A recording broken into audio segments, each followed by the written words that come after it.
sa gitna ng syudad na halos aakalain mo nga na pumunta ka na ng Boracay. Dahil ito ay pinong-pino at napakaputi pa ng buhangin. At sigurado ako na hindi magagasgas ang bulsa nyo kapag dito kayo nag-stay sa aming tinigilan. Guys, 2,500 nga lang ang aming binayaran dito sa loob ng 22 hours na pag-stay namin. Weekdays nga kami nagpunta dito para na rin hindi masyadong crowded.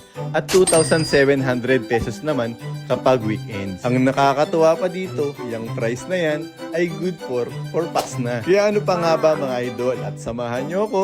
Another day, another staycation na naman ang ating pupuntahan. At syempre, welcome kayong lahat dito mga idol sa Azur Urban Resort Residences. Located lang ito dito sa may Bikutan. Katabi lang ito mismo ng SM Bikutan. Guys, maraming ang building dito sa loob ng Azur Urban Resort Residences. At kada building niyan ay may iba't ibang pangalan. At dito kami sa may Bahamas Building kung saan kami mag-i-stay. Pagpasok nga namin ay diretso agad kami dito sa may lobby. Para i-confirm lang naman yung aming booking. After naman yan, diretso na kami sa elevator. From ground floor, bali yung unit namin ay nasa 15th floor pa mga idol. So guys, bali ito yung number ng aming room, 1538. So tara mga idol at pasok kayo para makita nyo rin yung loob kung gaano kaganda. Pagpasok nga natin ng main door ay merong pinto dito sa part ng left side ko at ito nga yung kanilang comfort room. Guys, sobrang linis nung kanilang CR, wala akong masabi. At lahat ng guest kit na inyong gagamitin ay kumpleto na dyan mga idol. May heater and shower na din, kaya all goods talaga. Dito naman tayo mga idol sa may part ng kitchen. Ang ganda ng kitchen nila. Pag-usapang kitchen mga idol ay kumpleto na nga ito ng lahat ng gagamitin nyo. Talagang magdadala na lang kayo ng inyong mga lulutuin. Pero huwag kayong mag-alala mga idol. Kung ayaw nyo magluto, maraming fast food dito sa baba ng Bahamas Building. Pero kami mga idol, ang ginawa namin ay nagluto kami dito dahil meron naman silang induction cooker na pwedeng magamit. Tamang budget meal lang naman yung aming mga biniling lulutuin. Ang maganda pa rito mga idol, yung kanilang ref ay may laman na.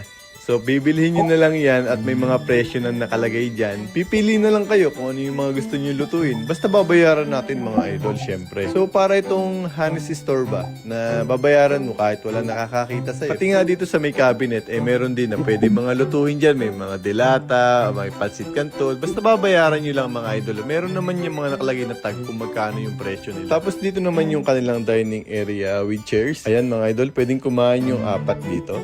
Tapos dito naman yung pinakang living area, may sala set dito at hindi lang yan basta sala set mga idol, pwede rin yung pull out bed. So hilahin natin mga idol para makita nyo kung gaano kalapad itong kanilang pull out bed. Ang sarap mahiga dito, sobrang lambot. Tapos andito naman yung pinakang higaan dito mga idol, yung kama na queen size bed na napakalambot din at kumpleto na yan, may towels, ayan may kumot na makapal.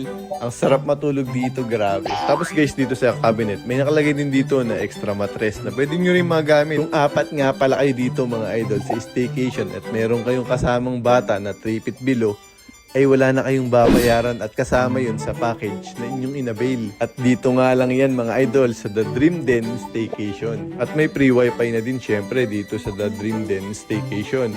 Kaya kahit manood kayo ng Netflix, mag-video kayo dun sa kanilang mini karaoke, ay okay na okay lang mga idol. At kung meron kayong mga kasamang kids, meron sila ditong pwedeng pagkalibangan. Maraming toys na pwede nilang pagkalibangan. At alam nyo ba guys, dito ako na-amaze dito sa may balcony nila.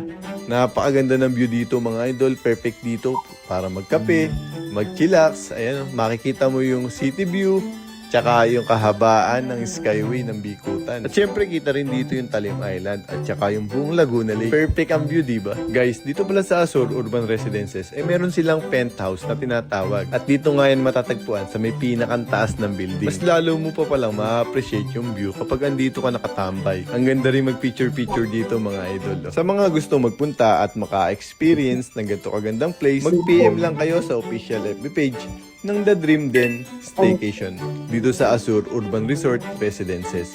Muli ito si Kamoting Gala PH at magkita-kits ulit tayo para sa ating mga susunod na travel destination. Ride safe sa inyo mga idol!